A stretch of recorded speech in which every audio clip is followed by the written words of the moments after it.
Salutare dragilor! Astăzi am la test KTM 390 Adventure. Sunt la Râșnov, la X-Man și în cadrul acestui eveniment superb moto am luat la test această motocicletă. Dacă vă amintiți cumva, eu am mai testat motocicleta asta și anul trecut, însă am vrut să o iau din nou la test, deoarece modelul acesta de 2022 a fost îmbunătățit un pic față de modelul precedent.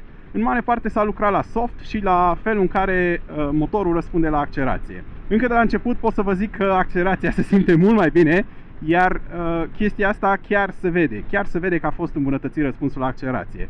Însă, în continuare, vibrațiile au rămas acolo, mai ales în scărițe sunt groaznice, dar răspunsul la accelerație, care a fost una din plângerile mele de anul trecut, chiar a fost îmbunătățit. Și lucrul acesta mă bucură foarte mult, pentru că motocicleta este drăguță, este ușoară, este foarte manevrabilă, iar chestia care mă deranja foarte mult anul trecut era răspunsul acela haotic la accelerație, unde tu trăgeai de accelerație, însă motocicleta făcea ce vroia ea. Anul acesta, în schimb, nu mai este cazul, lucrul acesta a fost îmbunătățit. La fel, ambreiajul și el se simte mult mai bine față de anul trecut, deci sunt câteva lucruri care chiar au fost îmbunătățite și lucrul acesta se vede. În continuare, oglizile nu îmi plac, mi se par foarte mici și foarte nașpa. Deci, cu siguranță, este un lucru care va trebui schimbat. Vibrațiile sunt tot acolo, tot la fel de enervante. Poate, într-un final, după încă câțiva ani, o să facă o motocicletă bună de adventure. Glumesc. Pentru un motor de 383 de centimetri, să zicem rotund 390, că de acolo îi vine și numele, motocicleta asta este foarte vioaie și se simte foarte rapidă, să știți. Motorul ăsta micuț dezvoltă undeva la 45 de cai putere, aproximativ 43 dacă nu mă înșel, și vreo 38 de Nm, iar când bagi mâna în gaz, să știți că nu dezamăgește. Este destul de interesant motorul. Singura lui problemă, vibrează destul de mult, iar intervalele de service, intervalul când trebuie să schimbi uleiul și filtrul, este mai mic ca la alte motociclete, da? Iar chestia asta, din păcate, pentru unii poate să fie un dezavantaj. Bineînțeles că nu aveau cum să forțeze motorul să obțină 42 de cai din 380 de centimetri fără să te facă să-i schimbi uleiul mai des. Deci înțeleg cumva acest lucru, însă cu siguranță va trebui să-l înțelegeți și voi dacă vă gândiți să luați această motocicletă pentru voi, să o cumpărați.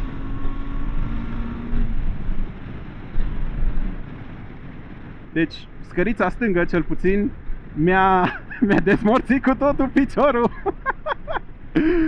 Doamne, deci vibrează foarte tare motocicleta. OMG. Îmi amintește de TRK 502X cumva, la capitolul vibrații, ca să fiu sincer cu voi. Numai că la ăla vibra și ghidonul un pic. La asta nu vibrează așa tare ghidonul, cât vibrează scărițele. Și în special scărița stângă, zici că are propria ei minte, ca să zic așa, propria personalitate. Un alt lucru care îmi place la motocicleta asta este faptul că cutia de viteze are un slipper clutch și chestia asta se simte și e destul de drăguță, pentru că atât pe retrogradări cât și pe schimbări în trepte superioare acest lucru se face aproape fără niciun efort. Deci, mai ales pe retrogradări, frâna de motor este mult mai liniară, da? Și chestia asta te ajută foarte mult, mai ales atunci când vrei să conduci așa un pic mai sportiv.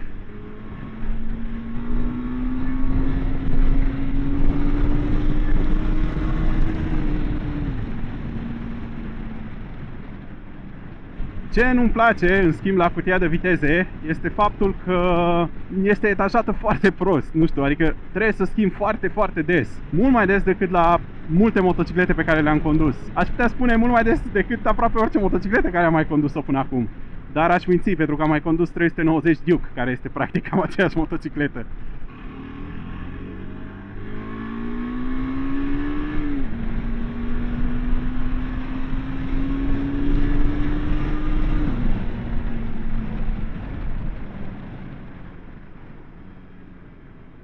Da, deci motocicleta accelerează decent, însă cutia de viteză este un pic cam slabă, sincer să fiu, și nu în sensul că schimbă prost, ci în sensul că este etajată un pic cam prost. Motorul trage bine, se simte și la deal că trage destul de bine, chiar trage de tot cei 43 de cai. Pot să țin liniștit pasul cu motocicliștii din fața mea.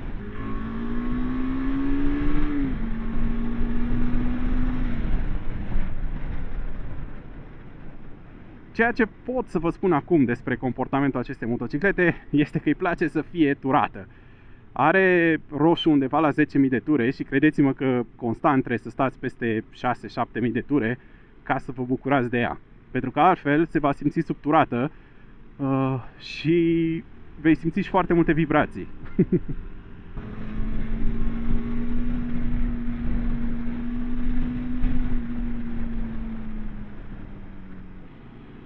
Uite, exemplu acum cu a doua, la 4.000 de ture, motocicleta se simțea subturată și vibra un pic. Ceea ce e... nu e maxim, pentru că totuși erau 4.000 de ture, nu erau 2.000 de ture. Nu e maxim, dar foarte posibil să putea mai bine. Bun, un alt lucru care pot să vă zic este că îmi plac frânele. Sunt destul de decente pentru mărimea motocicletei și pentru puterea ei. Îți dau destul de multă siguranță cât să mergi un pic mai sportiv. Iar chestia asta este un lucru foarte bun. Uite, adineauri eram în a doua, iar motocicleta tindea să se oprească. Exact ceea ce ziceam, îi place să fie turată și nu poți să mergi, de exemplu, cu a doua, așa la viteză mică. Trebuie musai să-i dai a întâia. Acum, de exemplu, merg cu a doua un pic sub 4.000 și deja îmi fac griji dacă trebuie să mă pregătesc să-i dau a întâia sau nu. Not great, not great. Sunt fix unde nu-i place la motocicleta asta, ca și turație. Ba trebuie să-i dau a doua, ba trebuie să-i dau a întâia, ba trebuie să-i dau a doua, ba trebuie să-i dau a întâia. Great, great, fucking great. Da, și de la vibrație au început să-mi amorțească și mâinile un pic.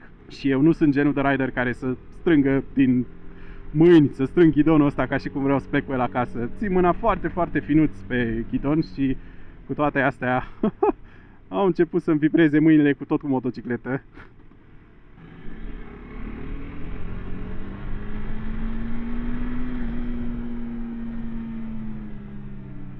Un lucru care este de remarcat la această motocicletă este faptul că, fiind foarte, foarte ușoară, nu necesită aproape niciun efort să o apleci pe viraje și să-ți faci de cap cu ea. Deci, on-road pare a fi genul de motocicletă superbă pentru acest lucru. Off-road este destul de greu să te ridici în scărițe cu ea, pentru că poziția este foarte stradală, foarte stradală. Motocicleta, în cazul în care nu știați, este derivată din KTM Duke 390, iar chestia asta se vede.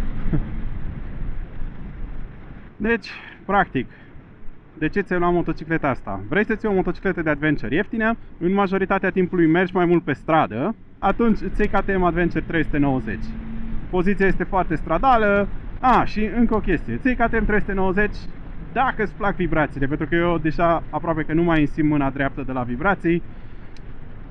Este perfect. Bun, m-am întors la X-Man, predăm motocicleta. Ne-am distrat cu acest KTM 390 iar. Și o să revin cu un alt test. Bineînțeles, pentru că astăzi este o zi plină de teste.